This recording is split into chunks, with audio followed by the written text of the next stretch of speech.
കടുത്ത വരൾച്ചയിലും കർണാടക അതിർത്തി ഗ്രാമങ്ങളിൽ സമൃദ്ധമായ കൃഷി. കബനിയുടെ മറുകരയായ ബാവലി മുതൽ മച്ചൂർ വരെയുള്ള പ്രദേശങ്ങളിലാണ് നെൽകൃഷിയും പച്ചക്കറി കൃഷിയുമെല്ലാം തഴച്ചു വളരുന്നത്. കബനിയിൽ നീരൊഴുക്ക് നിലച്ചെങ്കിലും കൃഷിയിടങ്ങളിലേക്ക് വെള്ളമെത്തിക്കാൻ ചെറുപദ്ധതികൾ കർണാടക നടപ്പിലാക്കിയിട്ടുണ്ട്. മച്ചൂരിലും ബാവലിയിലുമെല്ലാം ഇത്തരത്തിലുള്ള പദ്ധതികൾ ഉണ്ട്. മരക്കടവിനക്കരെ മച്ചൂരിൽ ഏതാനും വർഷം മുമ്പാണ് ചെറുകിട ജലസേചന പദ്ധതി ആരംഭിച്ചത്. കബനി നദിയിൽ നിന്നുള്ള വെള്ളം തന്നെയാണ് ഇവരും ഉപയോഗപ്പെടുത്തുന്നത്. നമ്മൾ ഈ കബനി വെള്ളത്തിൽ നിന്ന് ഈ പുഞ്ച കൃഷിയും ഇതൊക്കെ സാധാരണ കൃഷിയൊക്കെ എടുക്കുന്നത് നമ്മളിവിടുത്തെ കബനി വെള്ളത്തിൽ നിന്ന്. എങ്ങനെ ഇവിടെ പമ്പ് ഹൗസൊക്കെ? ഈ പമ്പ് ഹൗസ് ഉണ്ട്. ആ പമ്പ് ഹൗസ് നടത്തിയിട്ടാണ് നമ്മൾ ഈ കൃഷി എടുക്കുന്നത്. ഏകദേശം എത്ര ഏക്കർ സ്ഥലം ഇപ്പോൾ ഈ മച്ചൂരിൽ വയൽ കൃഷി ഉണ്ടാവും? ഇവിടുന്ന് ഒരു 10-200 ഏക്കർ സ്ഥലം ഉണ്ടാവും.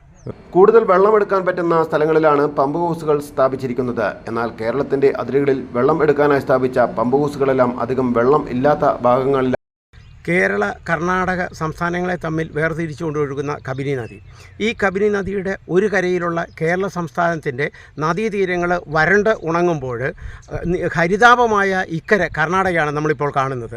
തീർച്ചയായിട്ടും കർണാടകയിലെ ജനങ്ങൾ കബനി നദിയിൽ നിന്ന് ലഭ്യമാകുന്ന ജലം പരമാവധി ഉപയോഗിച്ച് കൃഷി ചെയ്യാൻ തയ്യാറാകുന്നു. ഇവിടെ കൃഷി വൈദ്യുതി ഫ്രീ, മറ്റ് സംവിധാനം ജലസേചന സൗകര്യങ്ങൾ സർക്കാർ തന്നെ നടത്തി കൊടുക്കുന്നു. നേരെ തിരിച്ച് നമ്മുടെ മാറി മാറി വരുന്ന സർക്കാരുകൾ ഇക്കാര്യത്തിൽ കാർഷിക മേഖലയോട് കാണിക്കുന്ന അവഗണന ഒന്നുകൊണ്ട് മാത്രമാണ് നമ്മുടെ ഈ കബനിയുടെ തീരങ്ങൾ ഉള്ള കേരള മേഖലകൾ വരണ്ടുണങ്ങിക്കിടക്കുന്നത്.